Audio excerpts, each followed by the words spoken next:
Nous sommes à Longevity 2022 à Poitiers. Nous allons parler de ressources humaines entre personnel soignant et EHPAD avec Cécilia Rachen qui est la directrice d'Azeli-santé.fr. Bonjour. Bonjour. Peut-être vous présenter si vous le souhaitez votre parcours, Oui, qui vous êtes, et Oui. après on va parler d'Azeli Santé. avec plaisir. Donc, je suis Cécilia Rachen. J'ai passé un master DAS, un master de droit et administration du secteur sanitaire et social.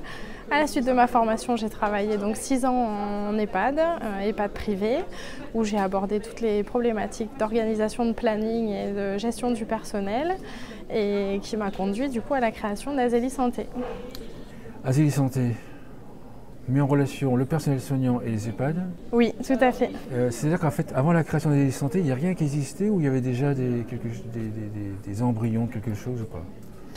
Alors, les cadres de santé et les directeurs utilisent beaucoup la vieille méthode. Donc, ils reçoivent les CV, recherchent les candidats, reçoivent les candidats. Avec les difficultés des dernières années, ça prend quand même beaucoup de temps. Alors, il y a d'autres dispositifs qui existent et qui sont en train de se déployer, mais qui sont clairement pas présents dans tous les établissements aujourd'hui en France. Donc, il y a encore énormément d'établissements qui utilisent la vieille méthode du CV reçu. Voilà, donc, Le site fait un matching entre les personnels soignants Oui. et les demandes des EHPAD. oui. Peut-être expliquer pourquoi, parce qu'il y a une situation de pénurie de personnel, entre guillemets, je ne sais pas si on peut dire pénurie de personnel, mais en tout cas, de manque de personnel dans les EHPAD, c'est ça? Oui, il y a un manque de personnel. Alors, ça existait déjà avant la crise sanitaire. Il y avait déjà pas mal de difficultés, et en particulier sur les établissements qui sont considérés comme territoires isolés, donc qui sont un petit peu plus éloignés des centres-villes. Et aujourd'hui, la difficulté est d'autant plus importante et sur d'autres corps de métier, en particulier des infirmières. Parce que les infirmières partent s'installer en libéral. Il y a eu beaucoup d'utilisation sur les centres de dépistage, les centres de vaccination, et c'est une grosse difficulté pour les EHPAD aujourd'hui. Avant la crise sanitaire, on était plus sur des difficultés gestion aide-soignant, infirmière, mais c'était plus aide-soignant. Et là aujourd'hui, il y a vraiment eu un virage sur les fonctions d'aide-soignant. Comment est-ce qu'on crée un site azeli.santé, comment est-ce qu'on le crée? C'est une bonne Parce question. qu'en fait, quand on dit comment est-ce qu'on le crée, c'est qu'il faut le faire connaître auprès des EHPAD. Donc à la limite, il y a un Ouais. fichier des EHPAD, on fait connaître au niveau des EHPAD. Mais comment est-ce qu'on fait le connaître au grand public en fait, au grand public, aux professionnels? Oui, alors nous on communique beaucoup par les réseaux sociaux. On s'est mis en relation. Aujourd'hui, on a essentiellement fait notre communication sur le territoire du Puy-de-Dôme, parce que on est originaire de là-bas. Le site est en ligne là depuis octobre, donc c'est quand même assez récent. On s'est mis en contact avec l'école d'infirmiers et l'école d'aide-soignants de Clermont-Ferrand. L'idée, c'est d'aller capter tous ces publics-là qu'on va pouvoir trouver sur Instagram pour la jeune génération, sur les sorties d'école et sur les périodes d'école aussi. Pour ceux qui ont validé leur première année d'infirmier et qui ont obtenu du coup l'équivalence aide-soignant et qui peuvent commencer déjà à faire des remplacements sur ces fonctions-là. Et d'aller capter plus sur Facebook tous les professionnels qui vont être sur des groupes de partage d'expérience ou sur des groupes de recherche d'emploi et qui cherchent soit à changer d'emploi, soit qui cherchent une nouvelle opportunité sur un nouveau secteur parce qu'avant ils faisaient autre chose, soit de capter aussi ceux qui cherchent un complément d'heures et qui aujourd'hui ont du mal à compléter un temps de travail qui sera les temps partiels subis qu'on dirait. À part cette situation-là, qu'est-ce qui pousse les jeunes générations à utiliser un site comme le vôtre de matching plutôt qu'à écrire directement aux EHPAD? Parce que sur notre site, en fait, ils déposent leur CV, ils déposent leurs pièces et ça leur permet de limiter considérablement les démarches de recherche. C'est ça, c'est plus facile pour eux. Voilà, c'est ça. tout sera sur le site, ils ajoutent les établissements qui les intéressent et l'établissement aura directement accès à son CV. Il fait la manipulation qu'une seule fois pour candidater à autant de postes ou pour trouver autant de missions qu'il le souhaite. Si je suis directeur d'EHPAD, quel intérêt ai-je à utiliser votre site? Alors l'intérêt, c'est de gagner du temps dans la recherche d'un candidat potentiel. Jusqu'à maintenant, un directeur ou un cadre de santé prend son téléphone ou fait le tour de ses équipes pour savoir qui sera disponible pour assurer le remplacement, prend son téléphone pour le pool de remplaçants habituel qu'il a l'habitude d'utiliser. On appelle ça un pool de remplaçants. Ou alors sinon, il va prendre son classeur avec les CV qu'il a reçus pour essayer de trouver un nouveau candidat, appeler toutes les agences d'intérim pour voir s'ils ont un candidat, donc c'est très chronophage. L'intérêt ici, c'est de gagner du temps dans la recherche d'un profil qui sera disponible pour la période qu'on recherche. Ça va être un gain d'argent aussi, parce que le but c'est de maîtriser les coûts. On propose le dispositif sous la forme d'un abonnement annuel à la charge des établissements avec un accès illimité au service. Donc aujourd'hui l'intérim représente des coûts pour les établissements qui sont très importants et l'intérêt c'est de maîtriser un petit peu plus les coûts qui sont liés à ça. Quand vous parlez de matching, sur quels critères le matching se fait ? Alors le matching se fait sur le premier critère, c'est la qualification. Donc si l'établissement cherche une infirmière, il est sûr de tomber sur une infirmière. Matching suivant, c'est le jour et l'heure, les heures de travail. Donc si l'établissement cherche une infirmière pour assurer un remplacement lundi sur un poste en 7h-14h, le matching se fera pour une infirmière qui sera bien disponible lundi. Si elle est disponible un petit peu moins que 7h-14h, le profil sera quand même proposé avec un petit point de vigilance en disant attention, le profil n'est pas disponible sur l'intégralité de votre période souhaitée, mais au moins ça permet d'avoir quelqu'un qui peut couvrir une partie de la journée. Dans quelques années, dans 2 ans, 3 ans, Azélie Santé, c'est quoi ? On espère qu'on pourra développer notre service en proposant des modules complémentaires et aller un petit peu plus loin que ce qu'on propose aujourd'hui. On a plein d'idées pour faire évoluer notre site. On attend nos retours clients et la satisfaction client dans un premier temps, c'est l'enjeu premier. Mais on espère être bien développé sur le territoire national et pouvoir proposer des choses complémentaires. Ça va demander un développement commercial auprès des EHPAD ? Oui. Vous les visitez, les EHPAD, pour leur proposer des solutions, ou alors en fait ça peut se faire uniquement à distance ? Ça peut se faire à distance, mais le lien de proximité est quand même important. Je pense qu'il faut comprendre l'enjeu, il faut comprendre les problématiques qui sont... tous les établissements ne rencontrent pas les mêmes problématiques aujourd'hui. Il y a la grande problématique de la recherche du personnel, ça c'est sûr, mais le pourquoi, le fonctionnement, la sensibilité est différente d'un directeur et d'un cadre de soins à un autre. La problématique des territoires isolés doit être prise en compte de manière différente aussi, donc je trouve que le rendez-vous physique est très important. Vous voyez des différences de situation, de situation entre le milieu urbain et le milieu rural ? Oui, c'est sûr. En ville, ils ont des possibilités de recherche qui sont déjà beaucoup plus larges. Il n'y a pas besoin d'être véhiculé pour se rendre dans un établissement. Il y a de plus en plus de personnes n'ont pas le permis. C'est aussi des difficultés qui sont rencontrées par les services de soins à domicile. C'est un constat qui est général aujourd'hui.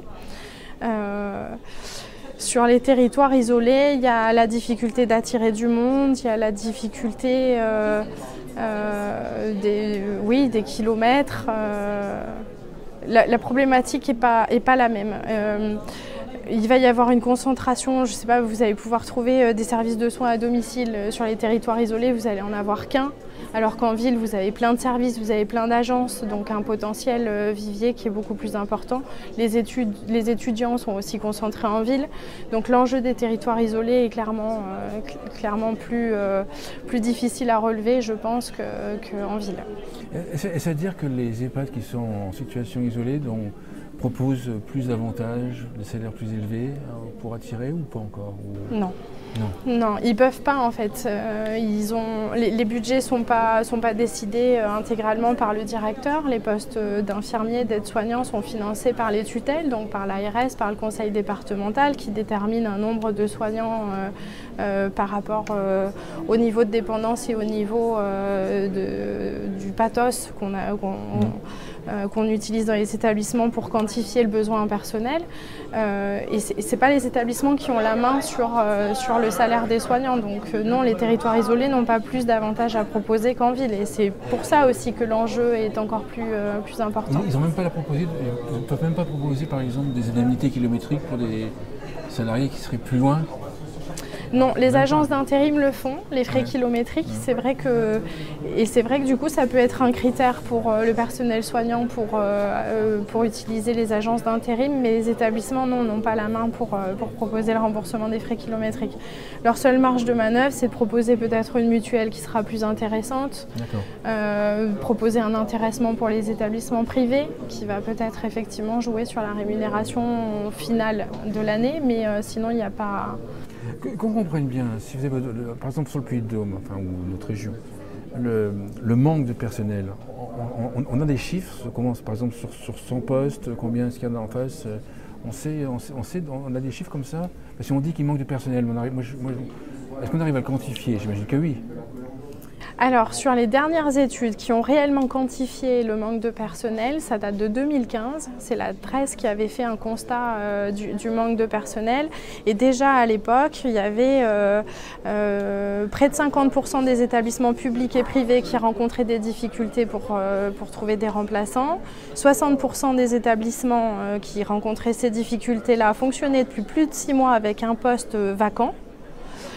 Donc ça, c'était quantifié clairement par cette étude-là. Depuis, à ma connaissance, il n'y a pas d'autres études qui ont été faites. Par contre, dans ce que nous, on voit sur le terrain, il y a des établissements qui, sur 4 postes d'infirmiers qui sont disponibles pour l'établissement, il n'y a qu'une infirmière titulaire. Donc il y a 3 postes à pourvoir.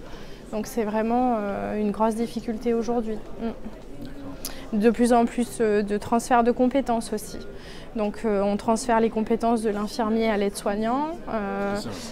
Voilà, et les compétences de l'aide-soignant à la SH. Alors on ne peut pas tout transférer, mais en tout cas on observe bien ce phénomène-là. Sur entre infirmières, aides-soignants, SH, ces différents métiers, j'allais dire, il y a des tensions sur lesquelles, si j'ai bien compris, en ce moment c'est les infirmières. Oui, en ce moment c'est très clairement les infirmiers. Avant la crise sanitaire, on était plus sur des tensions aides-soignants. Et aujourd'hui, oui, c'est clairement infirmier. Oui. D'accord. Ouais. Parce qu'en fait, si j'ai bien compris, en fait, les infirmières sont... Le Ségur de la santé, il a fonctionné pour la revalorisation des salaires. Ça fonctionnait pour les EHPAD ou c'est uniquement pour les EHPAD ont été concernés, alors pas dans un premier temps, mais ils ont été concernés après. Donc il y a effectivement eu un Ségur de la santé pour les EHPAD. Donc ils se battent un petit peu à armes égales avec les hôpitaux, enfin si j'allais dire ça.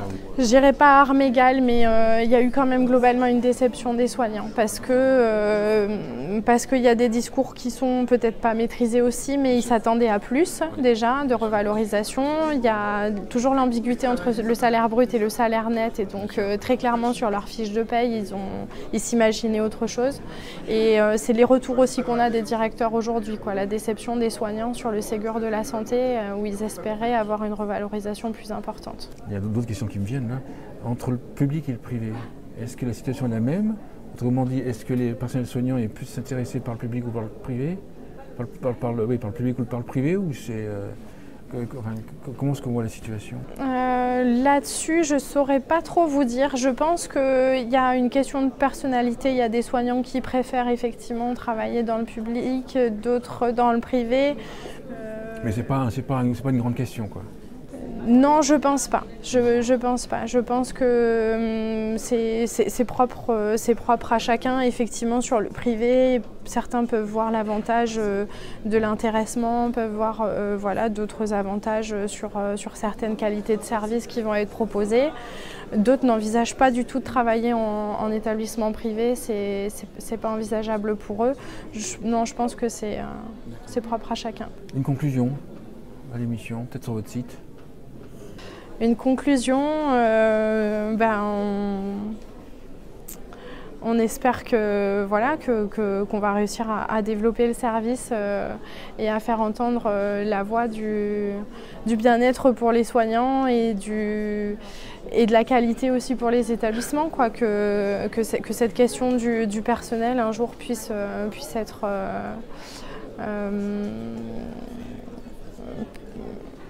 Mieux considéré, voilà, qu'on arrive à trouver des solutions qui soient globales, parce que ce n'est pas qu'une question de salaire, ce n'est pas qu'une question d'organisation du travail, ce n'est pas qu'une question de public-privé.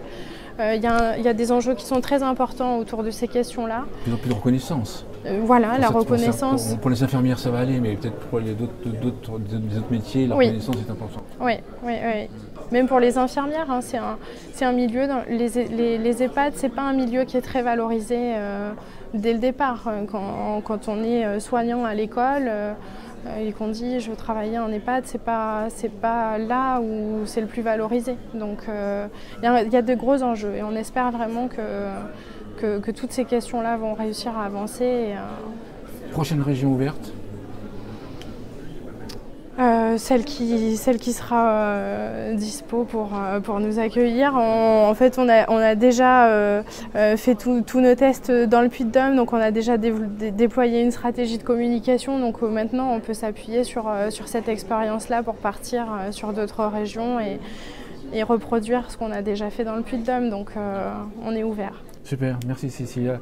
Merci Rachel, à je rappelle, vous. vous êtes directrice d'Asélie-santé.fr. Merci beaucoup. Merci à vous.